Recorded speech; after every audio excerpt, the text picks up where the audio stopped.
Everybody, welcome to the Sci-Fi Sistas podcast, where we give you our point of view. We're proud members of the Trek Geeks podcast network, and we are here today to bring you a great show. I'm Tamia Harper, and I'm joined today by my sisters, Yvette Blackman-Tom. Hello. Subrina Wood. Whoop, whoop. And Fran T. As always, what's happening? What's happening, Fran? What's happening is that we got a great show because we got all my sisters and me together, and we're going to talk about, I know, right? It's been so long, right? It's been a while. It's been a minute. It's been a minute. It feels good. Reunited. Okay. We're paying somebody in a minute. Nope. I said one word. Dose is shaking his head. So today, the topic of the show, we wanted to do something that spoke to us. So the topic of our show today is our little geeky origin stories, our personal geek origin stories. What sparked the flame for us? When did we realize that this was our jam, that we were little geeks, like straight through and through? So we're going way back into our childhood. And we're going to talk. Yeah, see, there she goes again. Say that again, Fran. I say some of us further than others. Well, yeah, you're older than me. So. That's the way it works. Yeah. That's life. Yeah, that's right. It's better than alternative. Isn't it? I've said that. So we're going to be talking about what were the things that really sparked our first love of science fiction and fantasy or fantasy, so because I know for me what it was one, it was not all of the above. But who wants to go first? You're the youngest, you go first. I don't want to go first. Yeah, fine. Well, we're gonna take it in that order. We're going to go youngest to oldest. Are we playing that game today? That's fine. We don't have to. I just said that. I know. She's so special. All right, fine. I'll go first. So my geeky life started when I learned how to read well. Like, I was not a great reader. And then my parents got me a tutor when I was in second grade. And next thing you know, ever since then, I've had a book in my hands. Like, I've never been known up until recent life to ever be without a book since then. And one of the first books that changed my whole perception of everything, Subrina, you named it the other day, was Madeleine L'Engle's A Wrinkle in Time. Yeah, buddy. Mm-hmm. Mm-hmm. It was like, it just, I didn't know that anything could be so magical and so wonderful and take me on this journey to a completely other place, like this whole world that I just didn't know. And I'd never read anything that hit me like that, and I could really relate to those characters in the book so much. And I mean, it just switched something in my head, and I was like, and I just went looking for more like that. Right. Right. Mm-hmm. And if it was mundane and realistic and set in this world, I was immediately bored. Yeah. The Bobbsey twins didn't do it to you? No, the Bobbsey twins, and people, trust me, people gave me Nancy Drew, they gave me Bobbsey twins, they gave me all the stuff to read, and I was like, yep, nope, bored. Nancy was okay. I wasn't into Nancy Drew, but the Bobbsey twins and all that was like, wow. But then if somebody gave me a Sherlock Holmes compendium. True. And I was all about that. like, I guess it's like really, again, for me, it's lands far away or distant lands or things really different from my daily reality. Yeah.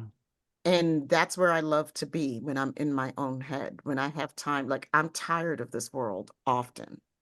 Mhm. And I think I was like that from a little girl. Like, I have a lot, I absorb a lot of other people's stuff all the Mm. time.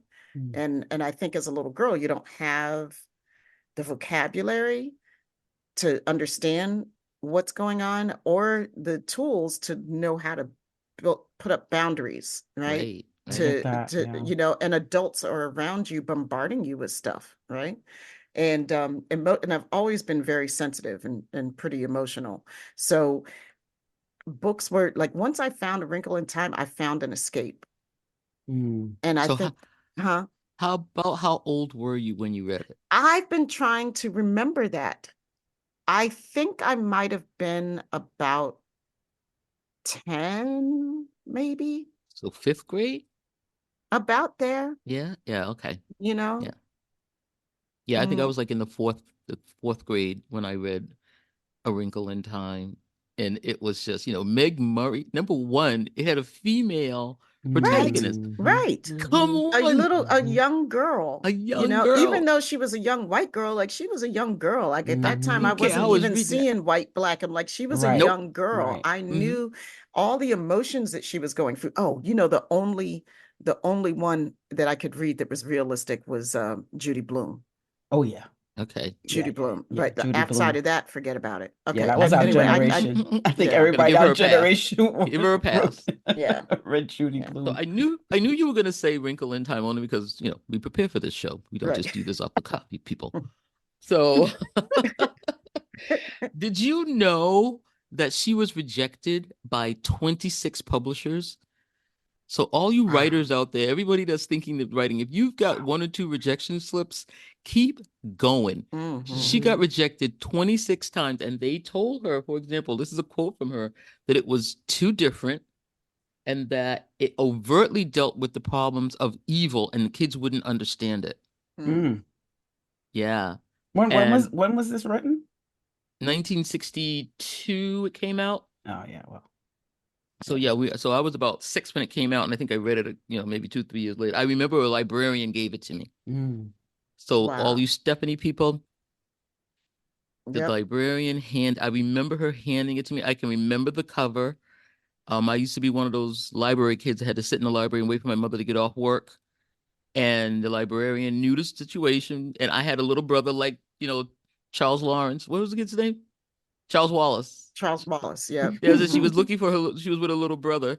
So he and I were always together. And that Wrinkle in Time, like you, man, Hmm. it was like, what is the Tesseract? They were talking about quantum That's where I theory. learned the That word was, yeah, tesseract. yes. What? Yes. Yes, Yes. Tesseract. That word has been with me since I was 10 years old, thanks to Yep. Madeline L'Engle. Mm-hmm. So when they started throwing it around recently, we were like, oh, we've been knowing about Tesseract. Right. I have to read this book. I don't know You why I never do? read this book. I've never read it. Neither have I. Really? No. No. I mean, I I've mean, heard about Oh, it, sure. Yeah. but Yeah. I didn't think it was like that. it was a deep book. I mean, and Yeah. it dealt with it dealt with loss in so many ways. It dealt with change and people not being the people closest to you not being who you expect them to be, or doing something extremely painful and hurtful to you, like betrayal. It dealt with betrayal. I mean, it was really a cool, It's, a really great it's a book. lot. And yeah, it Mm-hmm. Did was you a see lot the to do with it. And she didn't talk down, Right. that was the thing. You're reading something that um really felt like, where the rest of the world would, like you were a worthy human being, worthy of respect. Mm-hmm. Mhm. Mm-hmm. When the rest of Did the you Yeah. world see the always talked movie? down. I did. Yeah, I raced to see the movie. Mm. I was I, w- okay. I was okay with the movies, but yeah, I was like, It was I wasn't okay. like, Okay. ooh, the hmm. movie. Like, no, it's all about the book for me. And Mm. the Okay. reason that it being that, because like, you know, books leave so much room for your imagination to Yeah. work. Right. Mm-hmm. Exactly. You know, I don't like everything spelled out for me in a Handed movie to all the you. time. Sometimes my imagination is so much better than what people come up with that they want me to look at. Oh yeah. Okay. Even now. Yeah. Yeah. hmm Although I Yeah. thought the young woman that played Meg did a great job. Yeah, I I thought she really did a did think great she did. job. I think she did a great job. But And she had a lot on her shoulders in that movie. I was underwhelmed by that movie overall. And I Mhm. thought like the VFX, like I was like, It I was mean, so much and better in my mind. it was a lot better in Mm. my mind. Like I really didn't need to I see gotta any of read this that. book. Yeah, I'm gonna read. I Yeah. have to read this book. Yeah. It Oh, wow. made my little child heart so happy, Hmm. you know, and because it was, like I said, because it provided me space. And so after that, like I was always looking for that different world, Mm. you know. And I remember like I have more than one, so, and we have time, so I'm gonna go. Mhm. Um, Mm, you know, and I remember because there's a straight trajectory from that moment in my right. childhood to when I read The Lion, the Witch, and the Wardrobe Mm. by Yes. C.S. Lewis. Mhm. And that book filled me with awe. And I think the character of Aslan, and I did not make the connections, the Judeo-Christian connections at You're all. right. I mean, I was a child. Like Right. I didn't care Exactly. about that. I was being told a fantastical tale. Like adults have this capacity to just ruin so much fun. Mhm. You know, you know, we Same thing really with A Wrinkle in do. Time. That one gets challenged all the time on. Yeah, and I'm like, it's just fun for criminy's sake. Like, Mhm. just let a kid just read it Mhm. and give them other shit to read too. Like, you know what I'm saying? Like, just don't let that be the Only anyway. right. Right. You know, I'll tell you anyway. one thing. So what? After A Lion, a Witch in the Wardrobe, my mother had a big, big wardrobe where she kept like all the winter coats and furs and everything. And I used to like to sit in Mm. there Mm. because it smelled like her. Yeah. And Yeah. when she would be Mm. gone for a long time, at work or something, no, a long time, like when you're a little kid, it's like all day. Hmm. She would find me in the bottom of that closet. But after I read that book, I never went in there again. Really, I went into the wardrobes constantly looking for For Narnia. Narnia. No, I did not want to go. I wanted to go to Narnia so bad. Oh my God, I was always in the bottom of a closet, like hoping that I could get to Narnia or the Secret Garden or something, Yeah, you know? Secret okay. Garden. Yeah. I wish I was the same age as you and we were like friends and we could have I been reading them know, together. We're like I 15 years know. apart, and I'm like, I need to go back in time. And you I were need to up in fold Boston, and time. I was doing this down in DC and Newport News, Virginia, And we were and reading the same daggone books. yep. And like so, like yeah. So then there was The Lion, the Witch, and the Wardrobe, and that's when like it was firmly cemented that Yeah. I knew that I wanted to be in this magical world, you know. And then when I was a teenager, the one of the most formative books for me, like that really sent my geek heart, sent me really racing down the epic fantasy tunnel was The Mists of Avalon by Marion Mm. Zimmer Oh, Bradley. Yes. that's Yes, I about know, right? that's Yes. about all Why the are you women, not my right? Yes. sister? That's Oh, from the Really? it's the that telling of King Arthur's court from the perspective women of the women. a co-worker, a co-worker gave me, she said, Fran, you would really like this. Let me Hmm. give you this. I'm like, what are you talking about? She gave me the book and I'm like, oh my gosh, this is fantastic. Yeah. This is Yeah. because like I don't know why well, after I read it, I realized why she gave it to me. She gave it to Hmm. me as a gift and said, you would love this Yeah. book. And I'm like, okay, I'll read it. And it was fantastic. It I Oh, was loved fantastic. it. And it still stands the test of time as one of Yes. my all-time favorite books, period. End of discussion. I still have my original copy sitting right here on this bookshelf right next to me. You wow. know, I like, don't know what happened to mine, but that was the book. It uh, was a bomb, wasn't it? Oh my yes. gosh. Because I saw like this whole, I had been reading all this fantasy up until that point, and it was all these white men telling the fantasies, right? Except for Wrinkle in Time. And then I had read some Ursula Le Guin, but I was too young to understand her. Like I didn't get it. You know, I had to go back to it. So Marion Zimmer Bradley took this whole story, turned it right on its head. I was like, it was a whole different perspective, and it was all these women driving the fate of this kingdom, and I mean, I was never the same again. Wow. It I was was never amazing. the same again. Yes. Yeah. She said yes. Yes, right? I mean, it's just like that. It's awe-inspiring. You have to see the look that I'm looking at. I've never read this book, but these three women, I wish we were on the live show so people can see your faces. You all look like little girls right now. Just so it was the best day ever. So awesome. I wondered, I was a grown woman when this woman gave me this book. And I'm like, why did you give me this book? Wow. I was definitely an adult when I read that book. I was definitely, I don't know when it came out actually, but I was an adult when it came out. But I mean, everybody was reading it. I think it was 82. Let me look it up. 82. Yeah, that would make sense. I was working. Okay. No, originally published 1982. Yep. Yeah, I knew I wasn't in college or anything like that. Right.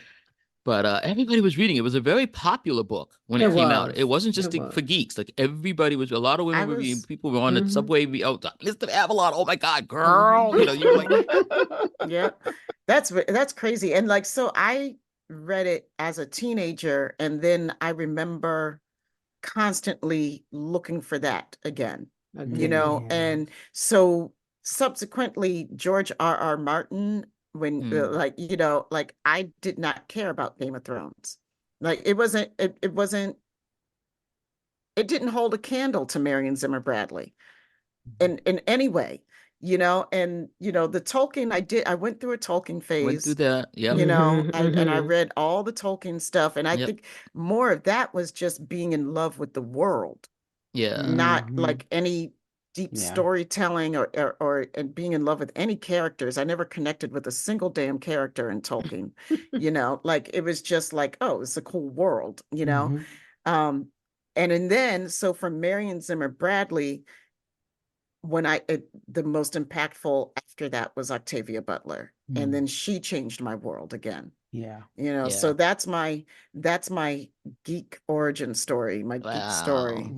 I mean, as far as it was all due to fantasy. Science fiction was on sometimes. Star Trek was on for sure, and I loved it, but I wasn't like, this is my jam. Like I was in a book, like Star Trek was the thing that I did on those times when my grandmother was like, get up and go play. Yeah. And I was like, oh, okay, I'll move around a little bit, Stay right out. Look at that. You're reading too long. You were too quiet, right? They would come in and see what you were doing, and you had been reading for hours, and they'd make you go do something. Yes, like right? Like I'm just getting to a good part. Yeah. Can't even read. Right.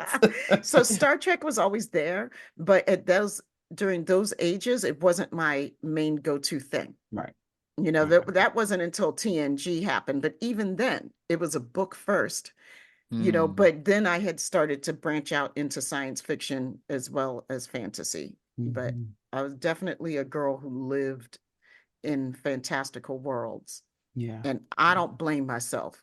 I don't blame you either. Sometimes you have to live in those worlds. Uh-huh. You just have to. Yep. I agree. So that was mine. So yeah. Yvette?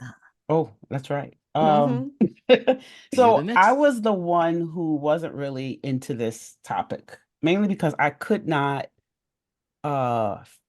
I just didn't understand it. I think I didn't understand where I fell in this, because I was trying to think what started me in this. Because I never thought of myself as a geek.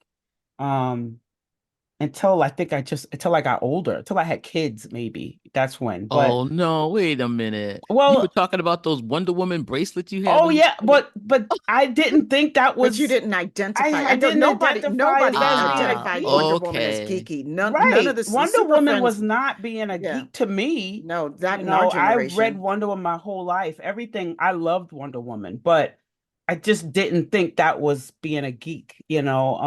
I knew Mm. other girls who wanted, maybe not in the way that I wanted to be Wonder Woman, because I wanted to be Wonder Woman. I mean, believe me, I Actually, be really, and Wonder Woman. yeah, I thought I was gonna have special powers and everything when I got stung by Okay. bees, and it was crazy. Oh, But I didn't Oh. think that was being a geek. I just didn't Okay. identify that until I'm like, I look, get it. when you look back, you're like, yeah, I was kind of crazy. It was kind of yeah, Yeah. about that stuff. But I read comic books my whole life.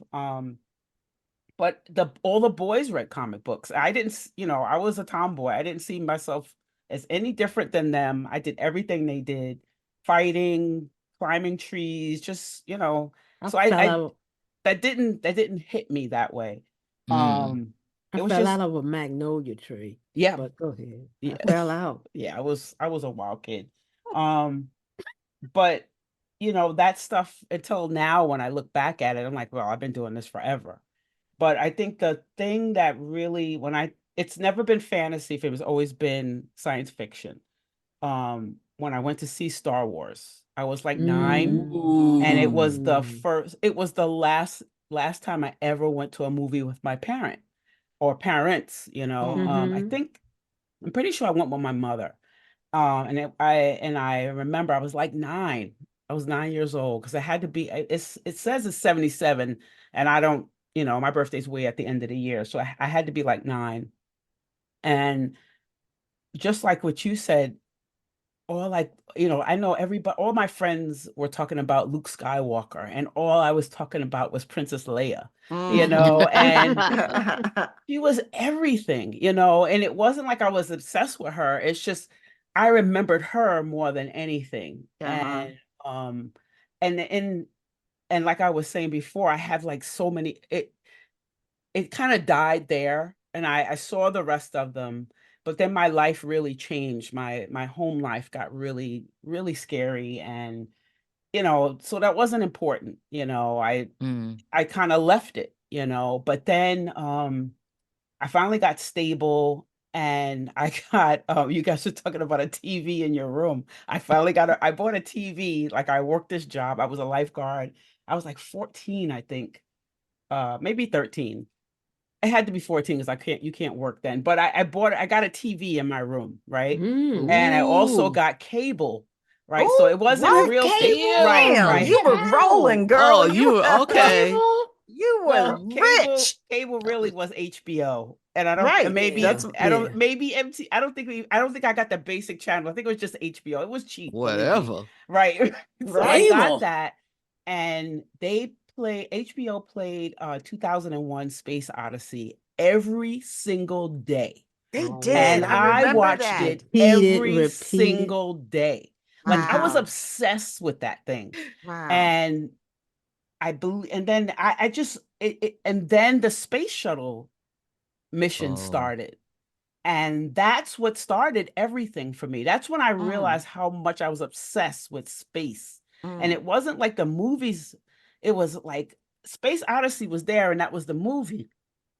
But then we were going to space, and that Mm-hmm. just, but see, I didn't know I could try to be if I knew that there was a possibility that I could try to be an astronaut, I would have been an astronaut. But that just never, there was a bunch of white guys. I didn't know that Mm-hmm. was something I could mm-hmm. do. And they were Mm-hmm. old. You know, I was Jobs they 14. Yeah. never tell us we can have. Right. Yep. Right. And That's so, you know, right. I was obsessed with the space show, especially because the first one, you know, it crashed, you know, when it landed in it. So it was a thing. It was like, you know, it was part of our, It was real time. it was real Mm-hmm. time. People died. It was a, you know, you knew who the people were. It was on TV. You know, we talked about it in class. We talked about it with our friends, you know. Yep. And then the next one, I watched it explode on TV in school. Mhm. Yep. You know, that was Wow. devastating. That That was was Well, yeah. devastating. absolutely devastating. Yep. It changed my whole world, you know. Mm-hmm. Even now. Talk about moments that really affected the consciousness of the nation, like the psyche of the whole nation. You know, Absolutely. I mean, Yep. that was one of those pivotal moments that, you know, changed us as Americans. It really did. We all watched that. Like all of us. Like there's a lot of things we watch happen, like 9/11, but most kids didn't watch that. Right. You know, like my children, as you know, I was there when Right. that happened. My children, I had two children at the time. My two children were in school, and of course, you know, they did not watch it. No one told them about it. I know the school mate let them come home and let their parents tell them. But when Challenger exploded, we were all watching it because there were Everybody was civilians. right. There were civilians on the flight. So And everybody was watching it in all the schools across the Yeah, all country. the yes, So that's what I I mean. was So we were that's what I'm all in saying. school. All the children of our nation were watching that. Yeah. So we were Oh, all God. watching it together. Mhm. You know, and yeah, it's still like it's still Yeah. heartbreaking, you It know. Yeah. is. It's still heartbreaking, but it's what fueled my my love of the future and space and science and just want to know more. Like I was a kid that read the encyclopedia. Like I was Me I was a too. reader. You know, I read everything. I didn't read fantasy books, but I read everything. I read encyclopedia because we were cool because we had all the letters. Y'all had the old All the set. All the letters. letters. We had them had the all, whole you set. know. Yeah. And I read through them. I mean, that was my Google, you know, Okay, wait. I'm anytime. sorry. I'm sorry. Let me back up. For those of you all who are younger than us, an encyclopedia is a book of knowledge. That usually the things that you Google were Right. all in this sets of books, and you had this all through the letters of the alphabet. A You to had Z. subjects. A was Oh my talking about gosh. you Yeah. had Aardvark. aardvark, animatronics, Yes. you know, Yes. apples, X and was missing though. it would tell X you was all always the missing. We right. had them all. It would tell you X. all the things, all the information that you needed to know. Okay. Exactly. All You right. did your Exactly. book report for me. That's how You I did did them your book all. reports. Yep. That's why I was an A student. Mhm. But no, that was it. And it actually, and of course, you know, Star Trek was always there because the people in my family watched it. I did not. As I said before, I did not like Star Trek when I was a kid. So but it was there, you know, it was in the background. So my love of space and science was always going to be there. And but yeah, the space shuttle, you know, even now when I think about it, I know that's what fueled the way I raised my children, you know, just Mhm. science and math, knowing that these things are so important to learn, and just, you know, just um being in that moment as a Yeah. kid, you know. Mhm.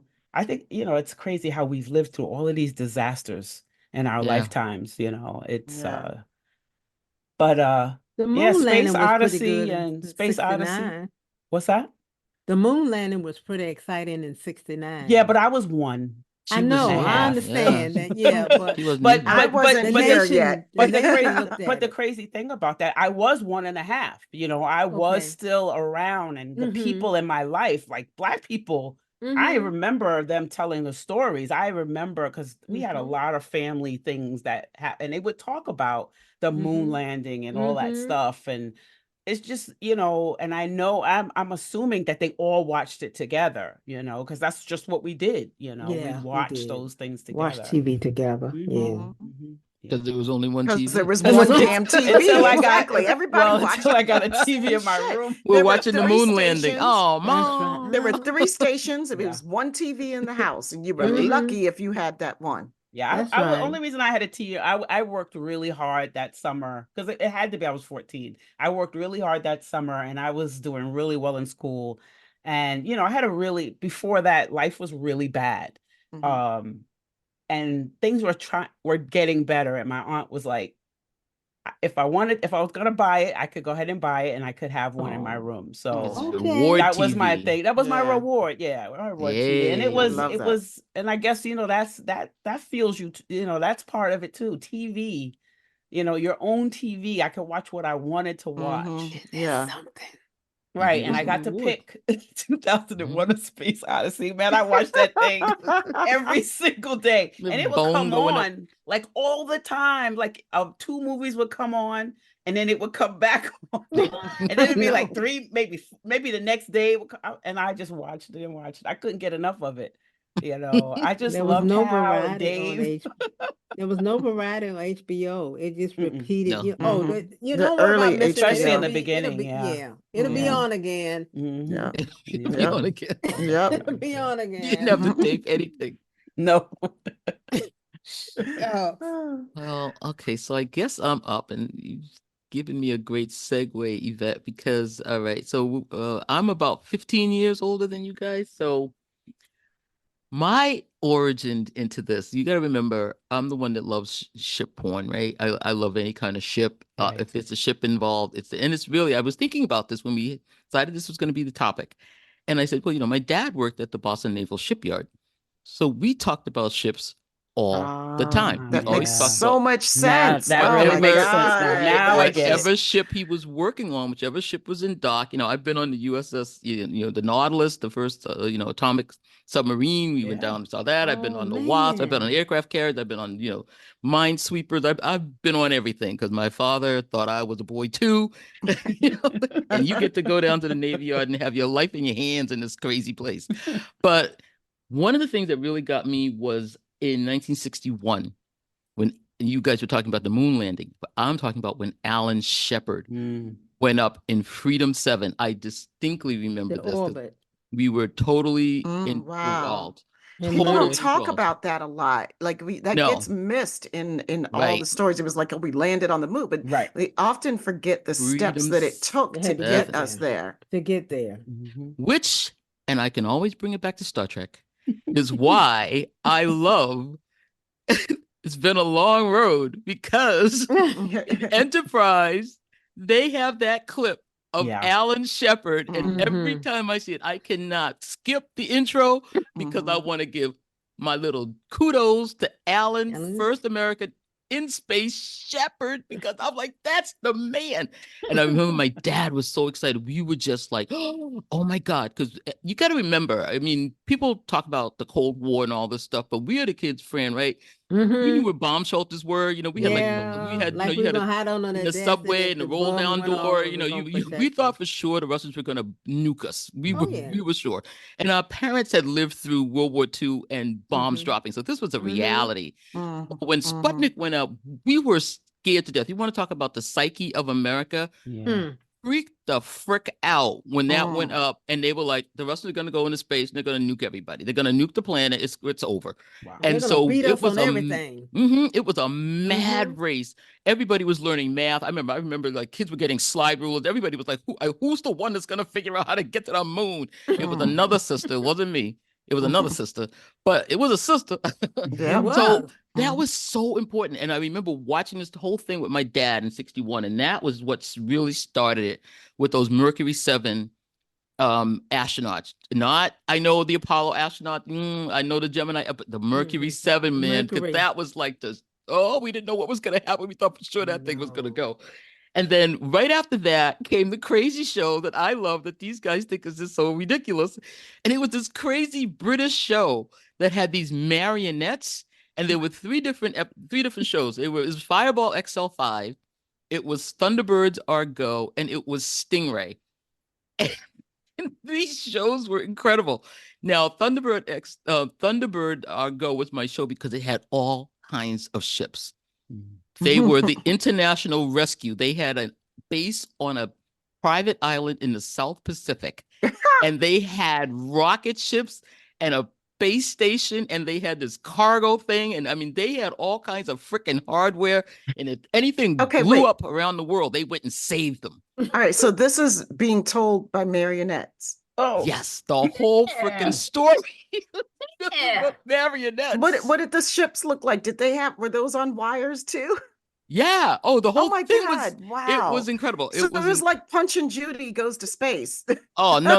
These marionettes. Okay, let me the bottom lip was clear. the only thing that moved when they talked. Oh my God. They were electronic, and their mouths were actually I don't know how they did it, but they matched the dialogue that people would pre-tape. Mhm. These marionettes were not so like stuck with cotton or anything. These guys were pretty intense, but the sets were crazy.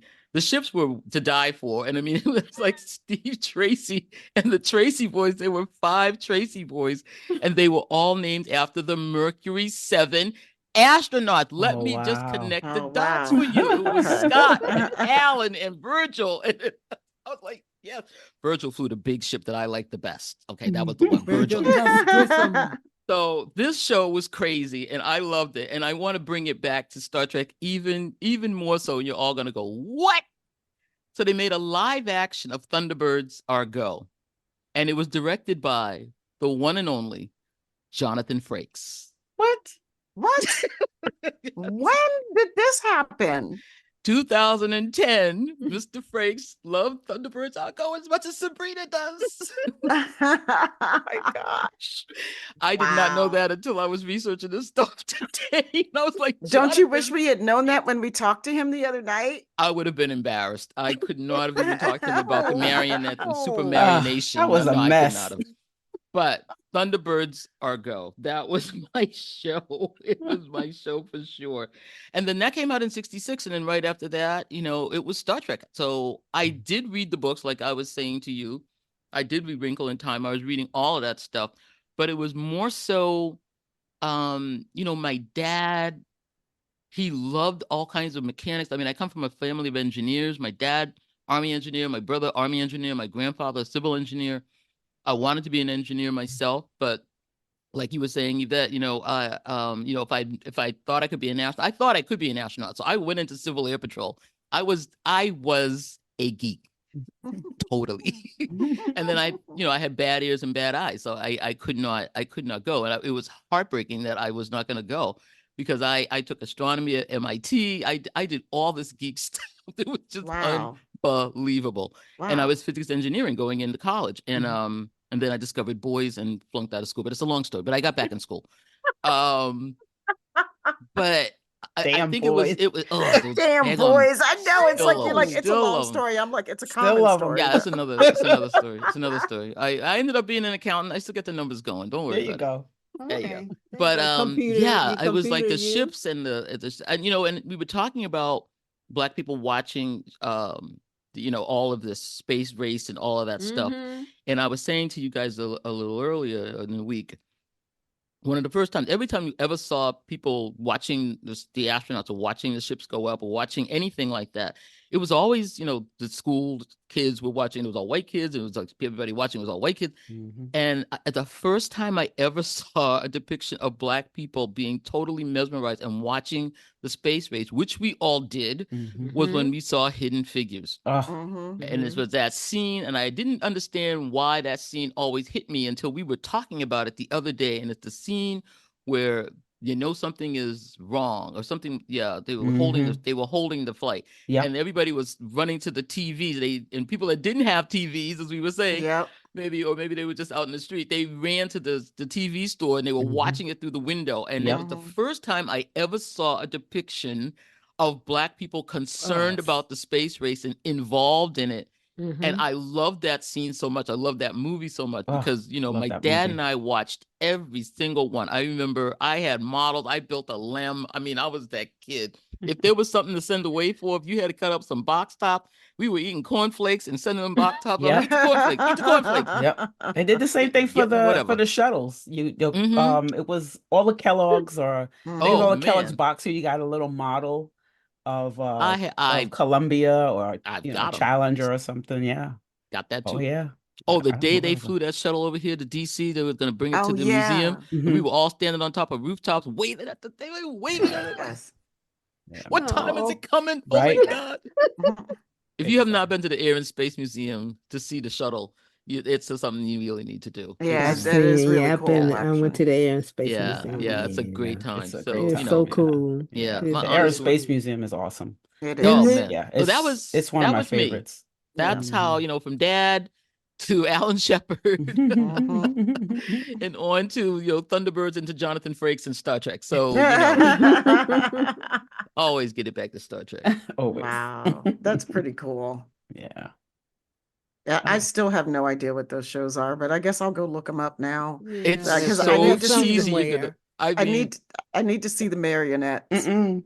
it's Y'all, it's if you the. could see And I'm I was Yvette's pretty just face sure right watching now. one I'm to get pretty ready sure for this only show, and I mean, I was in hysterics. I was in hysterics, but the imagination of the people who built those sets, Yeah. I had to take my hat off to them. They had supersonic airplanes. They had, they had all these things in it that were going to come true. And this was 66.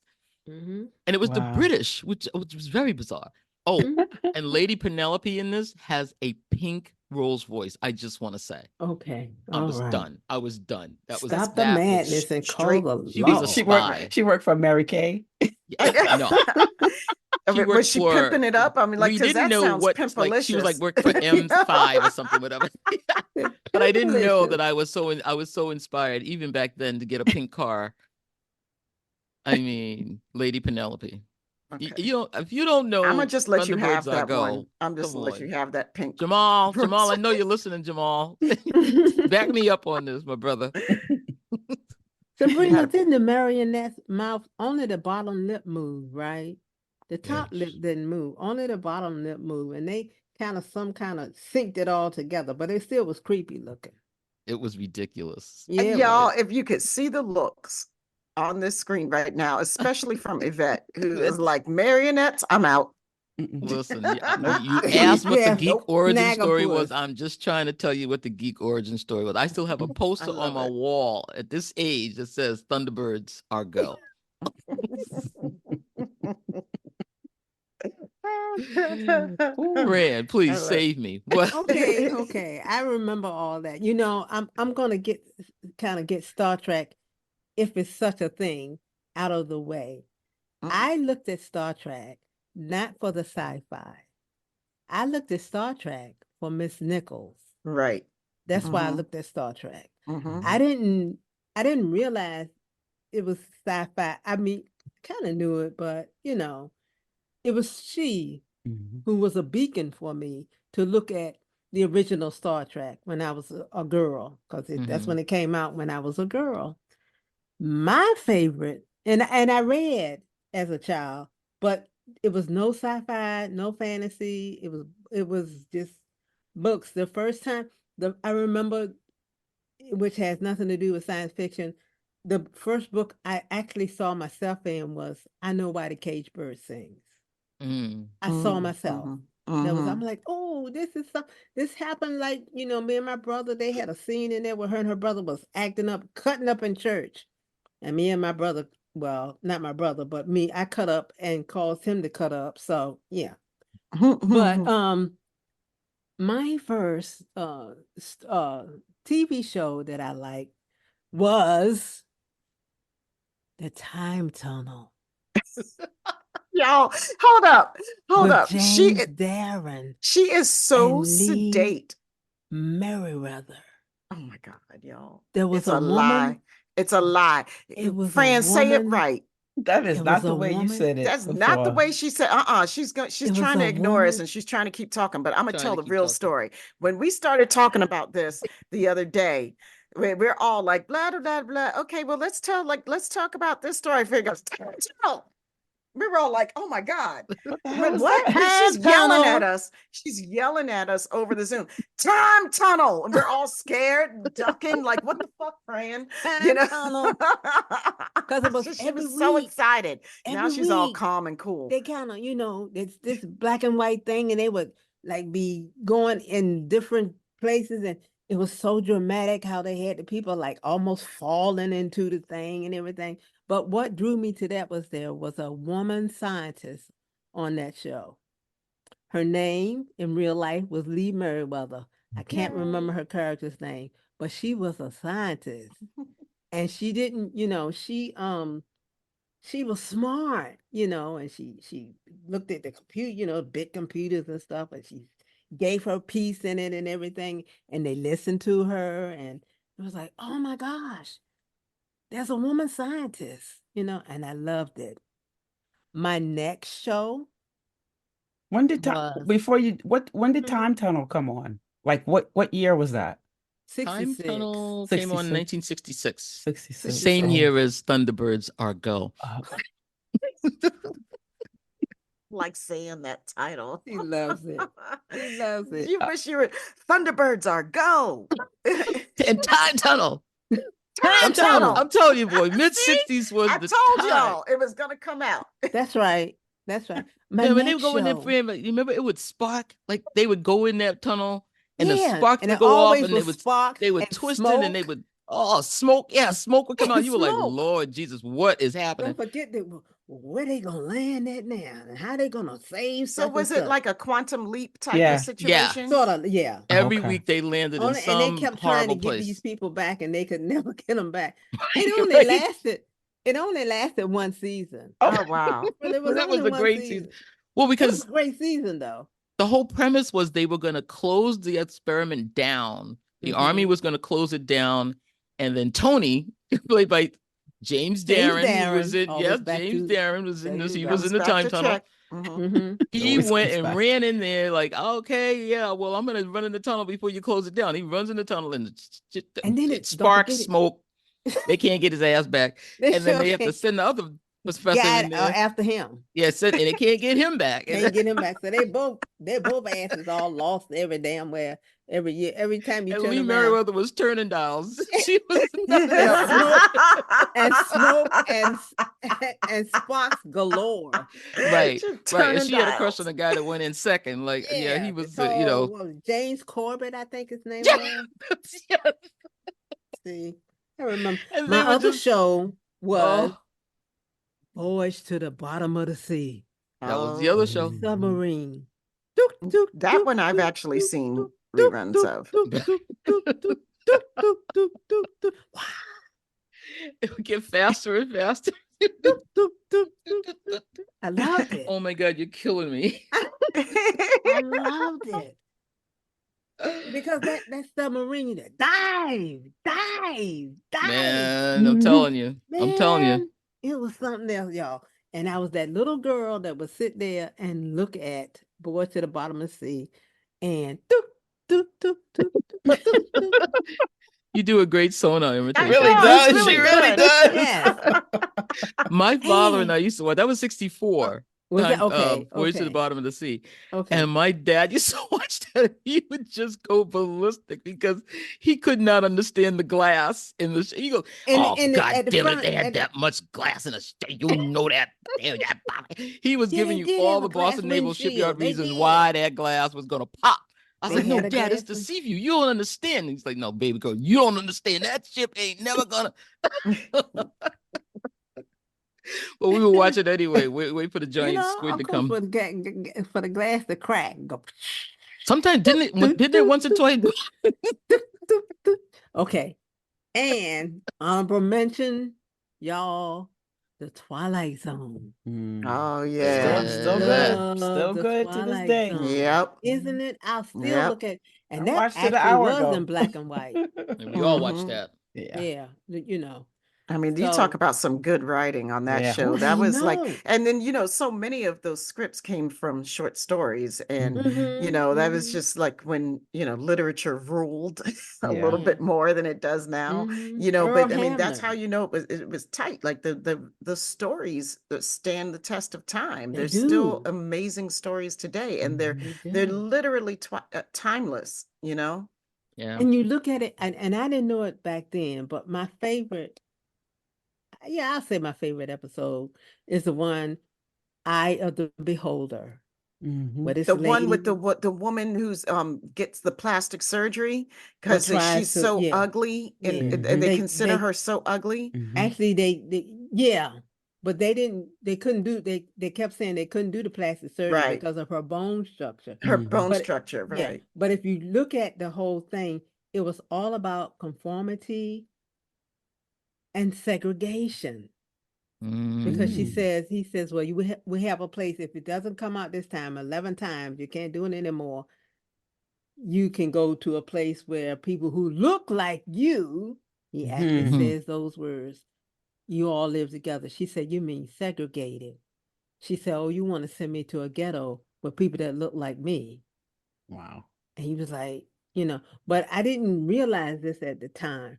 But if you look at that story has so many deep layers to it. Mm. Rod Serling was just such a genius. He talked about the Vietnam War, all Mhm. this stuff. He did all this stuff. But the traveling, the science, the sci-fi, and the episode with Agnes Moorehead, and when she No. when she tore up those little astronauts that came from Earth, and I don't she remember just, that episode. Mm-mm. oh yeah, she didn't say a word in the episode.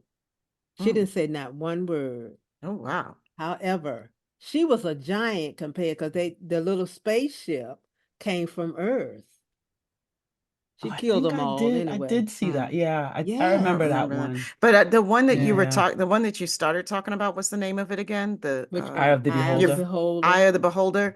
I remember seeing that when I was super young. I was Mm-hmm. way too young to see that episode. It scarred me. I mean, I think I was like 7 or 8, Mm-hmm. Yeah. something like that. And I had a television in my room at my Ooh. grandmother's house, at my Okay. grandparents' Okay. house. Grandparents. Okay. Uh-huh. You That by that point, I mean, youngsters. this we're talking about in the 70s now. Like Mhm. there were Mm-hmm. multiple televisions in the Oh yeah, house at that's that right. Mhm. time. 70s. Yeah. Okay. But Yeah. Right. yeah, and it was a little black and white TV up in the corner in the Mm-hmm. room, and they were like, "Are you going to bed? Were you watching that show? You always get scared when you watch that show." I'm like, "I'm fine. I can watch it. Yeah, I'm fine. I'm okay."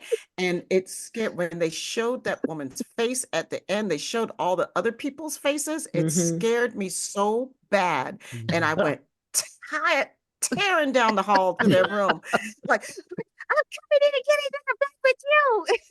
They were like, "What is the matter?" I was like, "So scary." Oh. They were like, "Okay, you coming in here for 5 minutes and then you're getting back And in your then you own get. bed." Mm-hmm. Because you didn't realize you didn't see the other people until the end of the Until Yeah. the end of that end of episode. episode, Right. Right. right? But Right. But they like were you said, always in shadow. everything else you said about that episode is so true. That's one of my all-time favorite episodes of that show as well. Mhm. Mm-hmm. It's a really good one. It really Doing what is. science fiction does best. It does. Mm-hmm. Yep. Yep. It does. That's As they Mhm. say, mhm. it's all back to Star Trek. They tell the times. They do it in science fiction and fantasy, but they tell what's going on at the time. Mhm. Right. Mhm. Mhm. And Vietnam, segregation, ghettos, Right. all that stuff. You could write about it in science fiction and sneak it on in there. Gene Weinberg did it Oh well, yeah. Yep. He Yeah. you did. know. Yeah. Definitely. Yeah. I You So, mean, know, and that's one of the reasons. I'm sorry. Go ahead, Fran. I'm no, go sorry. ahead. I'm But done. Go ahead. that's why reasons why, like, the Mists of Avalon always stands out in my head because it was some of the first feminist literature that I had Mm-hmm. read, Mm-hmm. ever. And that was squarely of the times, Mm-hmm. I mean, Mm-hmm. you think about it, it was published in 82, so she was writing it in the 70s, Mhm. Mm-hmm. and, so absolutely, it was in conversation with what was going on in the country, in the world at that Mm-hmm. time. Yeah. And I'm wondering why my coworker gave me this book. Because y'all know I had a big mouth at work. I've never changed. Nothing's changed. And I would talk about stuff. And she Mm-hmm. said, Fran, I mm. got a book I need for you to read. Mm-hmm.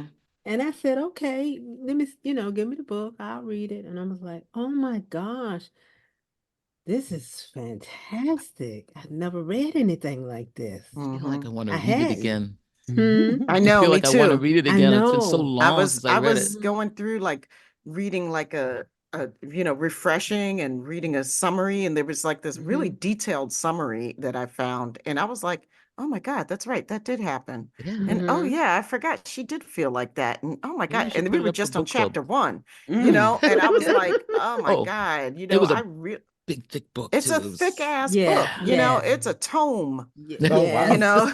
Oh no.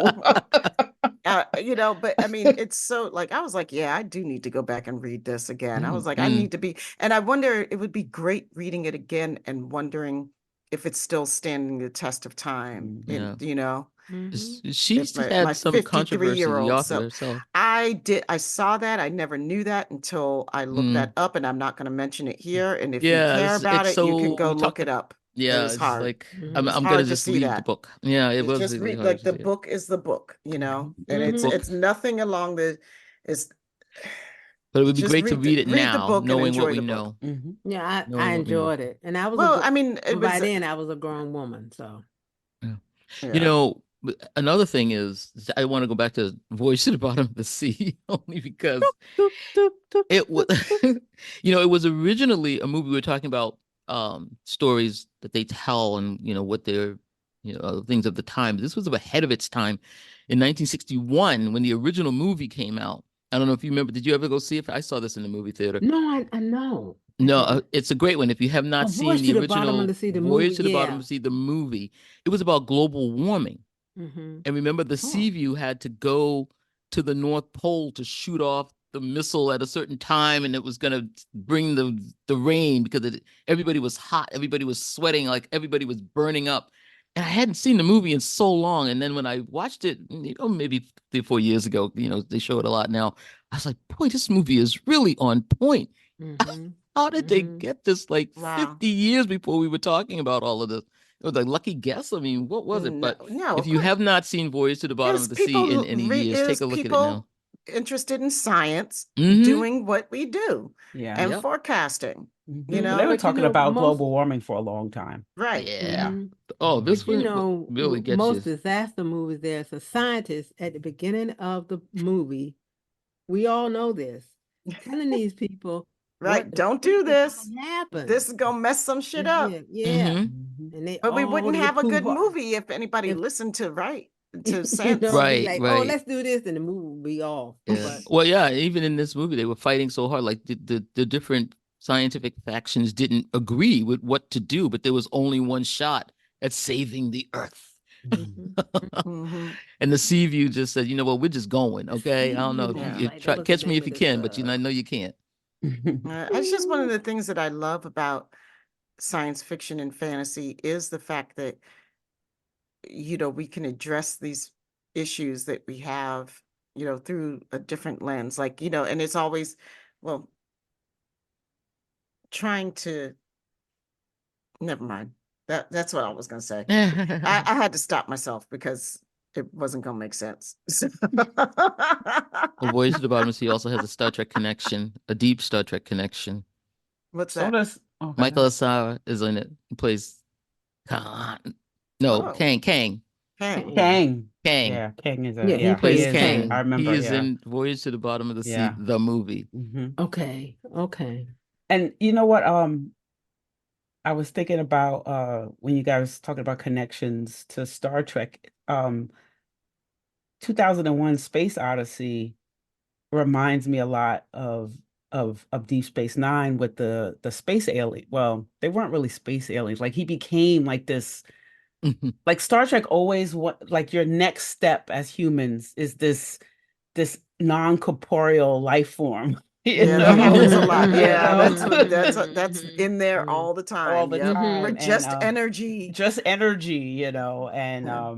I would definitely was. I'm actually gonna watch that again probably I tonight just before I go to I we're gonna know, do a it's lot like of rewatching and rereading here. right, yeah, right. I mean that's the fun of like that's one of the reasons why I wanted to take a trip down memory lane. It's like Mhm. well also what I found too that's been really cool for me. I don't know about for you guys, but when you were talking about like you all look like little kids here, like to be able to touch that little girl's heart again, that's just like and the wonder that felt that's cool. And that makes me excited.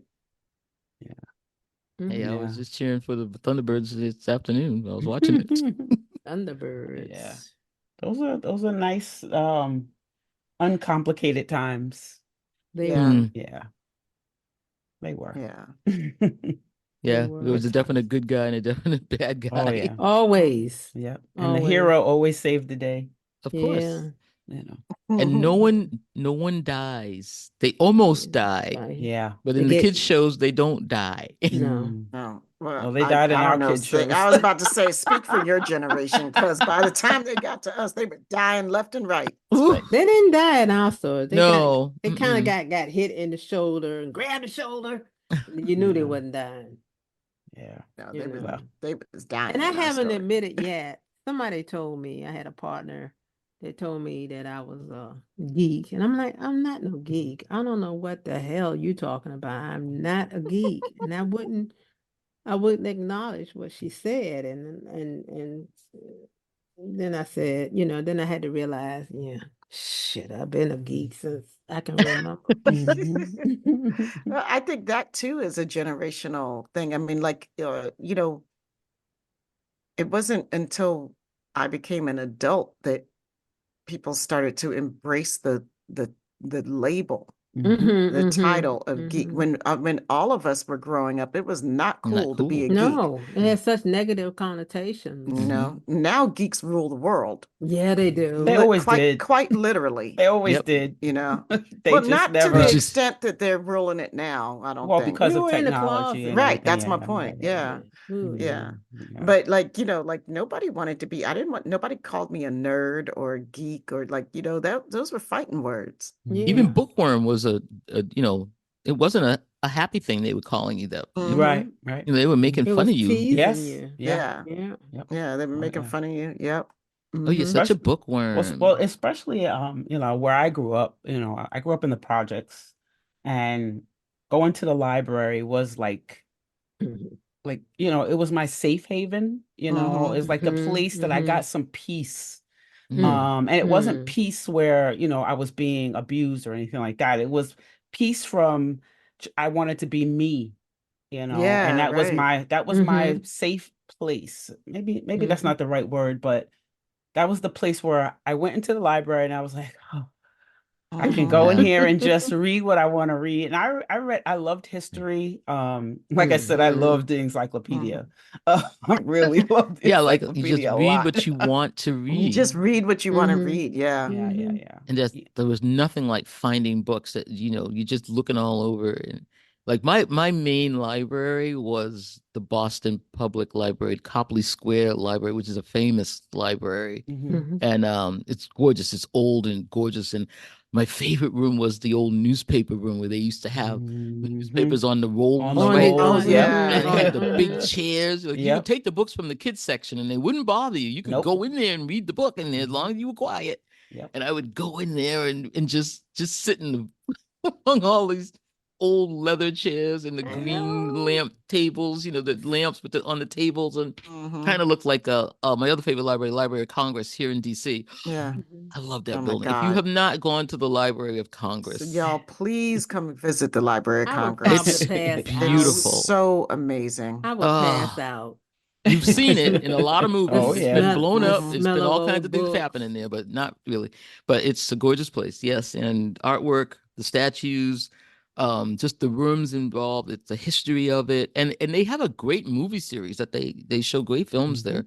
Hmm. Yeah. So Mm. you can get on the newsletter, Hmm. and they will tell you if you're in this area, if you're in the DMV, you need to get on the newsletter and take a trip over to the Library of Congress. It is your library. Oh, It that's is. It's the right. Um, People's Mhm. Library. It yeah. Yep. is. Mhm. We have the same Hmm. thing in New York Public Library that's Oh, in Hmm. Manhattan. It Yeah, is it's beautiful. It's amazing, right? absolutely I have amazing. visited And that they have just a to sit movie in it. series also. And they had this, I didn't, I guess I forgot about it because I don't have a New York City library card Library card. anymore because I don't live in New York City anymore. I haven't lived in New York City in quite some time, but I have the Westchester County, my town or whatever.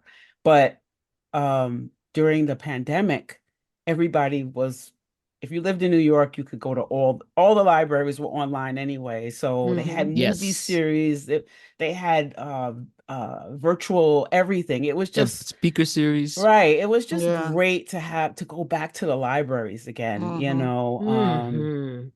and I totally forgot how great, how much I loved going to library as a kid, because I Yeah. went to the Mhm. Edenwald Public Library. And it was a little dinky little library. It was one floor. It wasn't, it wasn't nothing, it was nothing famous about. It was just Yeah, yeah, yeah. this building that I went Mhm. to that when you walked in, everybody said, you know, they were like, Mhm. hey, they knew my name and that type of thing. You know, my books were always late, Yeah. you know, Oh, So that's one reason why, like, I actually stopped going to the library here mhm. in DC. uh-oh. Oh, yeah, Uh-oh. because I was like, I would end up stealing books. Yeah. Like Oh, they would okay. just Yeah. become permanent fixtures in my book collection. Mhm. And like, I mean, like I remember at one point I had like this huge fine racked up. Like here in DC, I had to He's pay a that sucker. fugitive. Yeah. I had to pay that sucker. I mean, that's when I realized that like I don't need to go borrow books. I need to own them. Buy Go book. ahead, I bye. buy books and Yeah. Yeah. And then and I was like, okay, so the book thing is like a lot more serious. But libraries were for, they were part of my development though. Like, I Mhm. mean, I Mhm. remember that there was a Mhm. small library in DC that I spent a lot of time hmm in Woodley Park. And I would spend a lot of time at the Woodley Park Library when I was younger. But, once I realized that I didn't give books back, Yeah. then I stopped Mhm. going to libraries you want to because keep the I was now a danger to the library. But you know what? A Because library. I refuse to give books back. I mean, like once I choose them, they're mine, Wow. and then so when I Supposed to moved, share. oh no, no, no, no, no, no, No, no, no. sweetheart. No, I actually had I used to have designs on having this huge science fiction and fantasy collection that I could then open up as a lending library to Ooh. people. But I quickly squashed that idea Yeah. because people don't treat books well. They And don't. like if you don't treat my books as good as I treat my books, Mhm. then you were never allowed to touch You my don't get books. them. Yeah. Like you will never Yeah. get those books. But I had like certain books, especially like while I was a sales rep, I had like a lot of galley copies of books hmm and that stuff. And I had like a lot of mass markets and stuff. But some of my mass markets that are some of my favorite books ever, like they're out of print now. Yeah. Oh. And like, Yeah. so I don't want anybody touching those either. I would love for them to be able to read it, but like I said, like people, I look at collectors and people who collect all this stuff, like Star Trek stuff or like stuff from any other franchise, and I'm like, I only understand you because of books, hmm because Mhm. I'm the same way with books, and like I really had to like when I moved, it was devastating to downsize. Oh And I my Oh, to had to get rid of gosh. books, to downsize. get rid of books. It's Get just rid of, I oh my lived in an gosh. apartment oh, in a one look bedroom, at our like in a row faces. house basement apartment, right? Like in DC, it was a beautiful brick row house. It's a shotgun apartment. So straight from the back from the front to the back, the Hmm. basement, literally one whole wall of that entire place of this beautiful was bookshelves, all the way Mm, from the front door to the back door. And I had them full, plus I had books in other places. Like it was a lot. It was a Hmm. lot. do But yeah. you have like double But you know, books? Like you got the books in the back and then books, another set of books in front of it because the bookshelf is too. but Yeah, as a child, as a girl, as a teenager, having a library card was like gold. It was worth mm, more than money. Mm. I could just go in and show this card because actually our library cards were gold, like yellow gold, but they were mm. gold. And it was just my place that I felt safe too, Yvette. And for different reasons than you, I needed to be feel safe in books in libraries and stuff Mhm. like that. I needed that to take me away from where I was. Mm. And I loved it. Yeah. Well, Absolutely loved it. Yeah. my mother felt that we were safe leaving us there. She would, she knew we Yeah. were safe. Yeah. Mm-hmm. We didn't Mm-hmm. have people taking care of us after school, and we Mm-hmm. got out at 2:30. She didn't get home until 6, Yep. Mm-hmm. and she would come from Mass General where she worked and pick us up at Copley Square, and then we'd walk home together, and we would tell her all about the books we read. Yeah. Yeah. Well, guys, I just want to say thank you for, being willing to go down memory lane. And it's so cool to hear all you guys' stories and the things that stood out to you and meant something to you and sparked your little geek hearts, whether we wanted to call ourselves geeks or not at the Yeah. time. Like we know what we are now, Yeah. Huge, big geeks. Huge, capital G. So thanks for going down memory lane. And Yvette, if people want to tell us, their little geek origin stories, Please. yeah, please do. We'd like to hear them. We really would. Like, where can they do that? You can find us at sci-fi sistas.com. That's SYFYSISTAS.com. Join us on the mothership. That's MUTHASHIP. And the Sci-Fi Sisters Book Club, both on Facebook. On Instagram, TikTok, and Threads, sci-fi.sisters. And we are also on that platform formerly known as Twitter, at Sci-Fi Sisters. For more interviews and our infamous Top 10 series, subscribe to our YouTube channel at Sci-Fi Sisters Inc. Become a patron of Sci-Fi Sisters today at patreon.com/Sci-Fi Sisters. The Trek Geeks Network's presenting sponsor is Fansets. Go to fansets.com for pins and memorabilia from all your favorite franchises. Visit fansets.com and use Trek Geeks, all caps, for your exclusive 10% discount. After listening to this podcast, please rate us and write a review. We may just read it on an upcoming episode. And of course, I would be totally remiss if I didn't thank, we got 3 associate producers to thank on this show. Whoop, whoop, whoop. Thank you, guys. We're going to thank Sailor Marge, Karen Dramera, and Stephanie Baker.